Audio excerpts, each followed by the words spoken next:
There he is, the man, the myth, the legend. Yeah, baby. The slacker, too. He did nothing this weekend. He just hung out, right? Is that what you did this weekend? You just hung out? No work, no stories, no breaking news. Good for you. Didn't do anything. So are you believing the breaking news of Vic Fangio? Yeah, look, y'all reached an agreement and not finalized, or reached an agreement and finalized are not mutually exclusive. You know what I mean? Like you can reach an agreement. Can we just say we're waiting for a signature? That's all. Let's like, you know what I mean? Like I agree. If Haley invites me and says, "Hey, come to this thing," on this weekend in Dallas, and I say, "Yeah, okay." We've reached an agreement. I just haven't bought the ticket yet, but I'm going to go. Like she has an award ceremony. I haven't bought my flight, but I am going. We've reached the agreement. It doesn't mean I'm not going there. Like obviously, like there are scenarios, Josh McDaniels in Indianapolis where you can agree and back out, but those are few and far between. Those are rare. They've reached an agreement. Like I've not been told anything to the contrary, other than one guy, Mike Kills, is the only person I've seen report that. I guess maybe Josina did. I don't know if she's piggybacking or not, but I don't. It's agreed to. You guys, they reached an agreement. Unless he has a sudden change of heart before signing, it's coming. He's coming. I'm with you there. From what I found out, it's just a matter of the signature, bro. That's all, to kind of get it all finalized. It's probably what it is, what's happening overall. So I'm sure we'll get a final word on this in the next day or two here, and they'll end up finalizing it. Now, you talked about this too, that the connection between him and Payton wasn't that, maybe it wasn't as concrete. But I also, if you start looking at the landscape, the Philadelphia defensive coordinator's not leaving, so then that spot wasn't opening up, and nobody is making waves for Sean Payton. No one. So it's not so much about, well, the connection between Payton and this guy may not be as, whatever. Really, all the other options dried out for him. So if he had Philly as a top option, which would be smart, obviously, because he's consulting already for them. The guy leaves, he steps in, he inherits a great defense. So I understand all of that, and they'll pay there too, like they'll pay in Carolina and they'll pay in Miami. So money's not an issue there. But the part I find very interesting is that after all the crap that's been talked about Sean Payton, I don't see any NFL team moving heaven and earth for him. I mean, what did we discuss were the top destinations? It was Houston, and they're going to go DeMeco Ryans. Exactly. Carolina kind of surprisingly went Frank Wright. Right. Arizona is about to interview Lou Anarumo, and so like they're still on the table, I guess. But like it's drying up, and then Denver. I just don't think Denver is that attractive of a destination. Well, Ben Albright told us last week he's not part of the mix. He's out. He's not in for Denver. And I trust that. I trust Albright in Denver, where with all matters Broncos. So, like, yeah, I mean, like, sure, Fangio could have said, "Oh well, the market's drying up. Let me do what's best for me and not what's best for us as a whole." But if if you're saying like we're teaming up, you team up in Arizona. You can team up in wherever the hell else Sean Payton's going to go. Like so, like you can hold out. He could have held out if he was hell bent on it, but Vic Fangio did what's best for Vic Fangio, which is the right thing to do. Do what's best for yourself. Right, but you're passing up a fat ass check here in Miami already, and you can set yourself where your mom's here too in Florida. You know what I mean? He's got the girlfriend in California, the mom here. He has family in Philadelphia. So these are kind of the whole things, and that's why I think the whole San Francisco thing, people, may have talked about it a little bit, over there. So just, I think that's kind of the way things have worked out. Like, but isn't it funny that you really don't hear anybody's moving heaven and earth for Sean Payton, which, the perception was that, there was going to be like a line wanting him. Well, there's no line, bro. There's no line at all. I think he's overplayed. I think he might have overplayed his hand a bit. Like he might have overplayed the hype of Sean Payton just a little bit too much. Little bit too much. Like you are a Super Bowl winning coach. Yeah. Can't take anything away from you there. When I brought Albright on last week, he brought up a great nugget. Did you know he had like 6 or 7 losing seasons with Drew Brees? That's what I was getting at. You won a Super Bowl in what, 2009? Yeah. Was it 2009 or 20? It was 2009. It wasn't 2012. So with a Hall of Fame quarterback, and then didn't necessarily achieve a whole lot of success after that. You played in a bad conference or bad division where your only real competition was the Falcons and then the Panthers every few years. The Buccaneers were a non-factor for at least a decade. Yeah, you're right. You know what I mean? Like, I don't think like, I think you have to be wary about these big name one Super Bowl head coaches. Like same with John Gruden, where like it became such a spectacle to get him out of retirement that the Raiders paid $100 million for a guy that did jack in Oakland, and he did nothing for you. He did nothing. He accomplished nothing more. Him and Mike Mayock. So like that's what the thing. Like I think Sean Payton is a good coach. I don't think Sean Payton. It's not like if Bill Belichick retired and then said, "Hey, I want to come back for a few years." You move heaven and earth for Bill Belichick. You know what I mean? Like if Andy Reid decided to take some years off and wants to come back, you move heaven and earth for Andy Reid. Right. I don't know moving heaven and earth for Sean Payton, who is a good coach.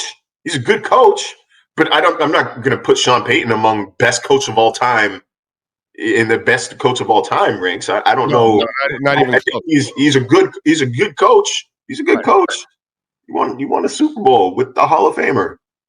Mike McCarthy won a Super Bowl with the Hall of Famer. You think people are going to move heaven and earth for Mike McCarthy if he retired and decided to come back? No, not at all. 2 years to get another job, did it not? I like your line that he overplayed he overplayed his own Sean Payton hype. And I think you're right. I think he came because he sounds like it even on television. There's a level of arrogance with him. And I wonder if that arrogance he has, kind of stepped into these interviews like, I know what I'm doing. I know what to do to fix your franchise, that kind of stuff. And I'm wondering if he's rubbed people the wrong way because there's no fight for him whatsoever, dude. In fact, I don't even know of a team that's really going all out for him because, when you really want somebody, I've seen it down here. When you want Parcells, you're not interviewing anybody else. When you want Saban, you're not really going after anybody else. You know what I'm saying? When you want Vic Fangio, you're not really going after anybody else, like when you have a conviction for a coach or a player or whatever, you're not really screwing around with a second option because you don't want to insult the first option. You get what I'm saying? And in this case, it's like, I've seen teams go after Pat Riley or Jimmy Johnson or whatever, all these coaches over the years, and you never see them going after another coach on the side. No, dude. If you really want Sean Payton, you're going full court blitz on him, and this is it, and this is our guy. That's not the case. I think he's good enough to command 10+ million a year. Don't get me wrong, but I'm not giving him Belichick money. Just to do what, man? To do what? Like you guys had a good roster with a good quarterback. Yeah. And I haven't seen you do that without Hall of Fame caliber quarterback talent. Right. And those kind of quarterbacks are running low right now. Kyler Murray's a good player. He's not a Hall of Famer. Russell Wilson right now is not looking like a Hall of Famer. No. I think body of work possibly, but right now it didn't look very good. No, I haven't, And that's a lot of egos, man. Sean Payton has an ego. Yeah, Russell Wilson has an ego. That's normal too. But that's normal too. It didn't work with Pete Carroll. Those kind of people all have egos. I mean, you got to have an ego in what you do also. What the hell? There's ego, and I have an ego, but I can, I'm a good coworker. I play the game. I get that, but I'm talking about ego in the sense of the confidence that you have in yourself. You know, we all have to have it in whatever walk of life. If you're a chef, you have to have the ego that, hey man, I'm the best. Well, there's ego and there's confidence. There's ego and there's confidence. Like, okay, I think Sean Payton thinks Sean Payton is the shit. You know what I mean? I don't know if Sean Payton and Russell Wilson right now can coexist. Maybe if Russell Wilson was truly humbled by this past year, it could work. But I don't know. Like, I thought Sean Payton would have been the first domino to fall with all we hear about him. I've been kind of checked out of the head coaching search this year, since we don't have to worry about that, thank God. But look, I told you, like, once the first domino fell, they're going to start coming. We saw Frank Reich. We're going to see D'Amico Ryans probably, I would say, before the end of this week. Like, I would imagine we're hearing too much smoke there. I would imagine that's coming quickly. Then Denver and Arizona are going to have to make their choices, unless Denver or Arizona is really holding out for Lou. But I mean, they're out now, so I guess you can. Well, they're certainly not holding out for Sean Payton, that's for sure. So, no. By the way, yesterday you didn't have a problem with that call against Cincinnati. I mean, there were some other funky calls in that game, but the one with Osai, that was one that had to be called. I mean, not a problem with that, right? No, none at all. I saw Emmanuel Acho complain about, we're talking about the refs too much. I'm not saying that that's the wrong call, but refs shouldn't decide a game; they should call it. Well, you're also, you shouldn't hit a player 5 yards out of bounds. You shouldn't hit a quarterback 5 yards out of bounds. You shouldn't hit it. He's clearly running OB. That's bad situational player awareness. No, it deserves the penalty 10 times out of 5. That's a penalty. Like, to complain about it, I think it's stupid. It's stupid to complain about it. He did it. Like, and if they don't call it, then Chiefs fans are going to say, what the hell? Like, now we have to try a 58-yard field goal, a 60-yard field goal to win instead of a 45 or whatever it was. Yes, like, you're going to make somebody mad no matter what you do. You might as well make the right call. That was the right call. I didn't really like CBS's cameras, going back to Osai like every 3 seconds. It was like, oh, we love the drama. We love it. And then Osai, and then look at Travis Kelce, and then it was Osai, and look at Pat Mahomes. Then it was Osai, and here's some Chiefs fans, and it's back to Osai. It was like, bro, we get it. Like, I'm not saying like leave him alone, give him his privacy. I'm just saying, like, dude, it's gratuitous. We understand. We've seen him. Ain't shit changed. He's still crying. Like, I don't need a live cam on it. I don't need the second screen, the picture in picture. It's what we do. It's what we do, bro. It's what we do. It's how we write it. It's how we talk about it. It's what we do. You know what I mean? It's the sensationalistic part of it. So we want to capture the failed human being and how their reaction, and see if they're kicking things and throwing, and see if they're crying, and see if they're bitching people out or whatever. And then we want to use that against them. We want to bait it out of them, and then we want to use it against them. That's what we do in our society, right? You know what I'm saying? And one of the things that I'll like yesterday, you saw the PJ Hall thing that he's next to him, getting his back. I thought that was actually really cool on PJ's part, because some players, Marcel, you've been in enough locker rooms. There are some people, human beings. We're not all intelligent. We're not all the brightest bulbs in the chandelier. And you know how it is, Marcel. There are players you can bait. There are players you can set up, and you can get certain things out of them. You can bait them into certain situations, and writers know about this. You know what I mean? And so that's an emotional person at that moment. And, remember Ryan Leaf when he exploded on that reporter? Do you think that reporter didn't know that you can, kind of go after Ryan Leaf a little bit, that he's a little bit off kilter? They knew it.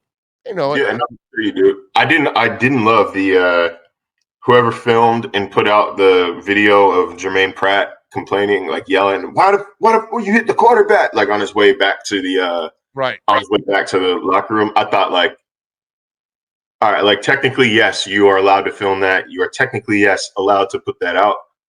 But you are also allowed to get the consequences, the emotional and relationship affecting consequences of doing that. So like if I'm Jermaine Pratt, I'm no longer talking to that station. I'm not doing one-on-ones with you. I'm giving you basic bland answers if y'all ask me a question, and it's the juice worth the squeeze. You know what I mean? Like that's such a big thing to remember as a reporter. Like I know a lot of stuff. That I could start blurting out right now. But a lot of people would stop talking to me. A lot of people would stop trusting me. I'm with you. I know. You know what I mean? Like I've been in that position. You could easily have said, if you insist on getting anything out, you could easily have said Bengals players frustrated, at least one Bengals player frustrated at that call as he enters the locker room, complaining, why would you hit the quarterback? You could say it. You don't have to dime people out like that. I would have stayed away from it altogether and maybe just asked Jermaine about it in the actual locker room. But hindsight's 2020, and I understand like the pressure and once your adrenaline is going, like sometimes you don't think about filtering. Well, he's also got the players also got to be smarter and got to know, dude, I'm out in the public right now at the moment. I don't need to air my dirty laundry in public.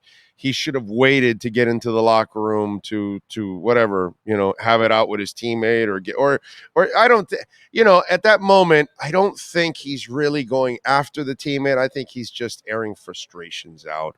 I don't think like at this moment right now, this morning, I don't think he's hating Osai at all. I think he feels bad for his teammate right now. I think is what it is. But at that moment, they're all pissed, bro, because they're a couple plays away from being in the Super Bowl, dude. I mean, it's frustrating to work that hard all season long, and it comes down to that one play. I'm sure a lot of players felt like he did. Yeah, no doubt. Yeah, I'm it's all understandable. All right, so tell me about the Fangio hire. What do you like about it? I mean, with the talent and now coaching here, there's no reason for this not to be a top 10 unit on both sides of the ball. For Miami to possess two top 10 units on either side of the ball. Offense has to be top 5. I think like that's the standard that they've set this past year. That defense has to be a top 10 unit. You're going all in. This is a devastating news for the rest of the AFC East, which might end up being, Buffalo's got a lot of decisions to make. Buffalo's got a lot of decisions to make. Yeah, I tell you, I know some things. Allen's salary, how it's kicking in now. Go ahead. I tell you, I know some things, man. Like there might be a decent little surprise come free agency, but that's all I can say about that right now. You talk about a secondary player from the Bills coming over here? Is that what you're saying? Buffalo has some decisions to make. I'll just put it. I'll leave it at that. They got some decisions to make. That cap is tight, and the rest of the teams are getting better. Did his father play for the Dolphins? Did his father play for the Dolphins? I'm not giving any more information other than the Bills have some decisions to make. That's all we can say for now. Did you see Farrell Edmonds hanging around here in South Florida or something? That's all I'm gonna say for now. By the way, you never saw his dad because you're too young, but his dad, unfortunately, did not have the hands. But let me tell you something, dude. That guy ran like a deer. One of the fastest tight ends I have ever seen in my life. A long strider. And when he would hang on to the ball, he could make some plays for you. Farrell Edmonds had it all to become like, you could tell why his 2 sons are studs. Because, the Lord blessed Farrell with some amazing gifts. The only thing he lacked was consistent hands. That's what stopped him from becoming a, Pro Bowl, maybe an all-pro type player. But athletically, my brother, he had it all, man. He's one of those guys for Dolphin fans, old Dolphin fans like myself. We will always live with that memory of what if that guy had consistent hands. If he did, he had everything else, man. Everything else. Freak. Absolute freak. Look, the Jets are a quarterback away. I think the Patriots can be fine with a real offensive coordinator. Fine, not groundbreaking, but the Patriots could go. They could beat you at least this year. Like I don't think he's like I don't think that offense is going to be a complete joke again. But I think this is massive for the Dolphins' chances moving forward. People I've spoken with, Vic Fangio, hell of a defensive mind, more of a coordinator than a head coach. That he's better as a coordinator than he ever will be as a head coach, and that not that he ever will be as a head coach, but he's more than he ever was as a head coach because, in part, of the COVID seasons making things difficult. I've seen some rumors about like a testy relationship with Bradley Chubb. From what I'm told, no, Victor's a guy, he doesn't sugarcoat. He's a tough love kind of guy, but Bradley Chubb likes that coaching. Like Bradley Chubb wants to be coached. He doesn't want to be coddled. So like it's not an issue.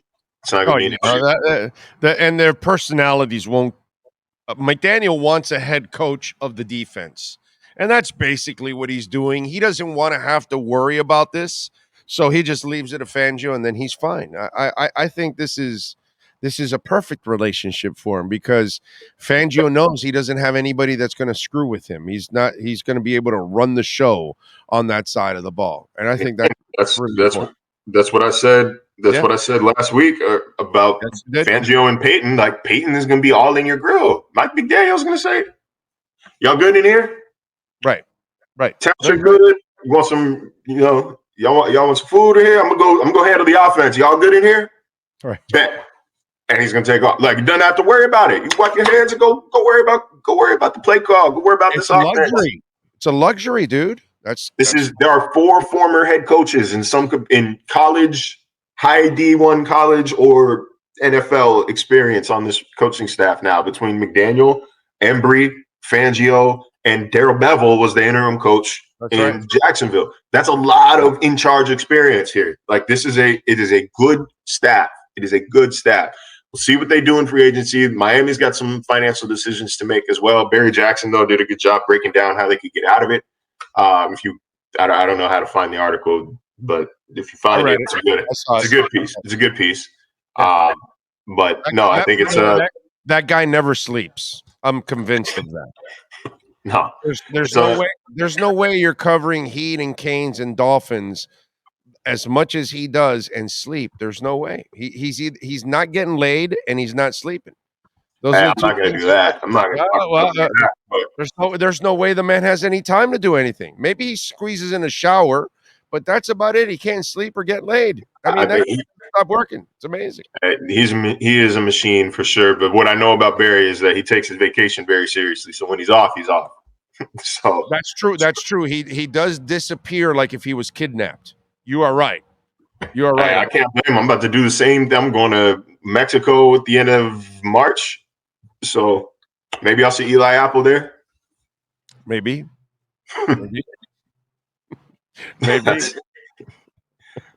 It's tough. All right. One more thing before I let you go. McDaniel, hell of an offseason. You kept Bevell and you added Fangio. I don't know if a coach could have a better offseason right now on his staff. Forget the personnel side is a whole different thing. That's not just on him. That's on the front office. But for him to be able to retain Bevell and then add Fangio, my Lord, if a fan base wants a coach that can build a staff, this is exactly what you want. Yeah, and I don't know what's happening with Crossman. I don't know what's happening with the special teams, but it is from a continuity standpoint. Can I give you my theory? Can I give you my theory? There's no better option out there? Not yet. I think he knew where he was going defensively from the get-go from last year. And so he said, hey, Josh, we got to let you go. We appreciate everything you did. This gives you a chance to try to latch on somewhere else early in the process. Boom, they knew it. I think he's holding on to Crossman because he doesn't have the option that he's convinced is better yet. And I think you might find it this week, when we're in the walking around Mobile, maybe that's where he interviews a couple guys and then he settles in and says, okay, yeah, we can make this change. I think for Crossman, unfortunately, it's a bad situation for him because they might hold on to him to a point where once they let him go, He may not have a lot of options as much as, Josh Boyer could have at the moment because he's out in the process at least early on. So to me, I think they're just holding on to Crossman until they find that better option. Plus, it looks better as an organization that if you're still searching for somebody, but you have somebody in place instead of you're in a desperate situation that you have the hole open and everybody else knows you have the hole open. You know what I'm saying?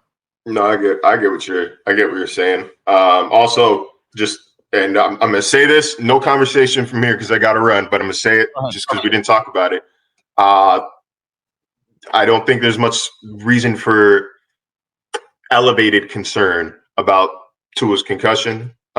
It's not like he's not like debilitated. He's not in just a dark room, still slurring his words. Like, no, the whole process, since people either didn't read the story or didn't take it seriously, it's been a deliberate process. What the hell they have to rush him back for? What do you have to rush him? They're out of the playoffs. There's no practice. It's not a bye week. You know what I mean? Like, there's no reason to rush him back. So they're saying, take every millisecond you can take, see every specialist, every doctor, it's an abundance of caution here. Isn't that what they want? Like, isn't that what fans wanted? Like, all this retirement talk. No, he's not retiring. As I told Poupart, what do you want to hurry him up to get him to the Pro Bowl for what? So he can answer 2 to 3 days questions about concussions? Get out of here, bro. He doesn't need it. Guys, and what people don't understand about the protocol, first of all, I don't even know what the hell the protocol entails at this point when there's no practice, when there's no return to play. Like, the whole protocol, it's a return to play process. It's return to participation protocol. That's technically what it's called. What? Participate in what? Participate in what? There's nothing happening. So like that, like I said, there's no progression through it. It's just like take it easy, take it slow. Everybody you see, everybody that you can, and not to mention, like, he could be in stage 4 of protocol again, even in season. Stage 4 or step 4 of protocol is non-contact practice. Every practice is a non-contact practice for quarterbacks.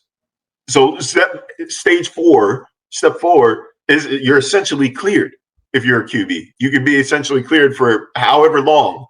And it's just up to an independent neurologist when the team says, okay, we're going to this independent guy. Can you clear him? Right. Then you get cleared. Like, again, it's not – I was just kind of like blown away by the response to, like, wow, damn, like, you guys are you're really shocked that he's in protocol still. Like, remember, you have was in protocol all year and nobody said anything about it. Remember, like, it's pearl clutching. Remember, Marcel, you have a certain section of people that never believed in the kid, that thought he couldn't play, and so now they're all dead wrong about him couldn't play. So now they'll ride the injury stuff because obviously that's the obvious thing that you have to ride. You can no longer say he's too short, his arm's not good enough, he can't run a high-powered offense, all that stuff. All you can talk about is the injuries. So since they were all dead wrong about that, they've all piled on to that, and then they'll ride that all the way through. And that's what they'll do. They're all a bunch of phonies. That's all. It's just they're trying to justify the fact that they were wrong that he couldn't play. And that's it. That's all, because everybody wanted suck for Tua. All of that stuff. Everybody wanted to suck for Tua. And then all of it, no, I didn't hear like the whole cries of, oh, he's constantly injured. I didn't hear enough of that. Now it's all over the place because that's all we have to hang on. And it's just, again, like I see a comment here, it's just a Pro Bowl. It's just a Pro Bowl. Just a Pro Bowl. Like, there's no benefit for the team as a whole in letting him play. By the way, cap for life. Never seen or heard of a pro player having a 2-month-long concussion. Literally, Ethan Carter has had a concussion. Exactly. I'm this close from blocking your stupid ass because you're an uneducated mofo. Okay? Ethan Carter got a concussion at the end of the preseason and could never come back. And plenty of players have been gone for a long time because of concussions. So, my brother, if you're uneducated and you don't know what you're talking about, stop making statements that just sound stupid. Get educated. Plenty of players miss a hell of a lot more time than Tua does. Tua hasn't missed anything. There's nothing going on. There's no hurry to get back for anything. He needs to just take this time off for recovery purposes. Yeah, like He doesn't need any of this shit.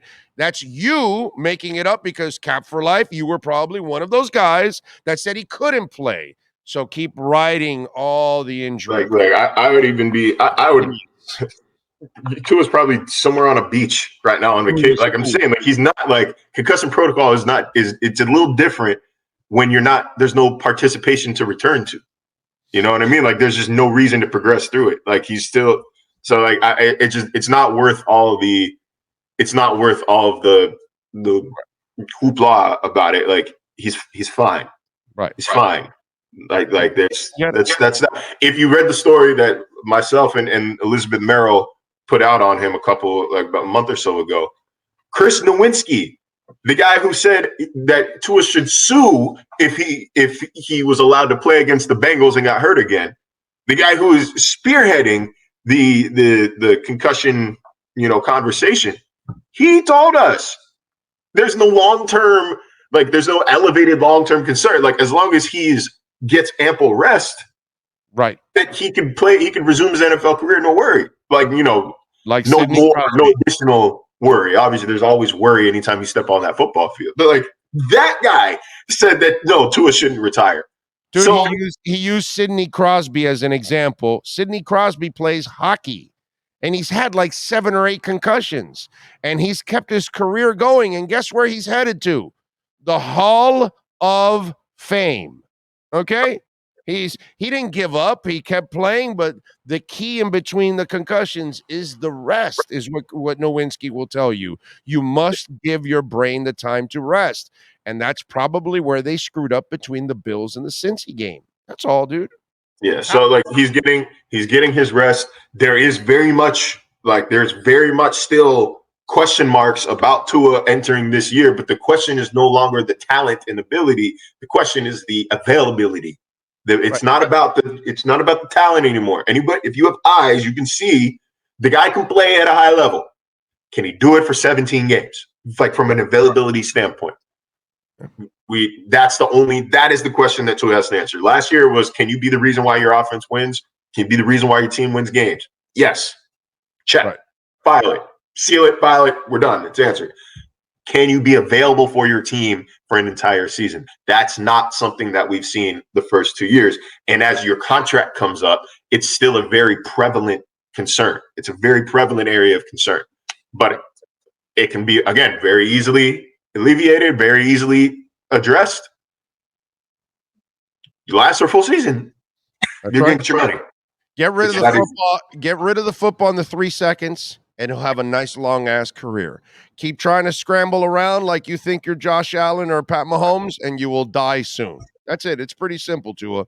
It's really not that difficult, but we'll see. Follow him on Twitter at Marcel_LJ. Better yet, catch his work there at ESPN, and he'll be back later on in the week right here with our myedgedrink.com Miami Dolphins and NFL report. Marcel, as always, thank you, my brother. Appreciate it. Enjoy the week. Yep. Y'all do the same. Thank you, sir. Don't forget, Edge Energy Drink, the finest energy drink on the planet. Dude, 78 calories, delicious, smooth, and 0 aftertaste. Great sponsors of our program. Please support the people that support us. But I tell you all the time, you can order it to your home, your office. Go to myedgedrink.com. It is absolutely off the charts. Listen, order a 6-pack, okay, or a 12-pack. And then when you get it, okay, I want you, whatever energy drink you normally drink, I want you to compare the two. And that's it. Once you're done with that, you're going to go, forget this. And you're going to stick to Edge. Why? Because it's delicious. Why? Because it's smooth. Why? Because it has 0 aftertaste. Why? Because it only has 78 calories. Why? Because it's a great elixir. You mix it up with some vodka, and man, it is so damn good. Go to myedgedrink.com. Check it out, folks. Use our code Big O. Get 10% off. Get it delivered to your home, your office. myedgedrink.com. Support the great sponsors that support our program right here on the Big O Radio Show. You know.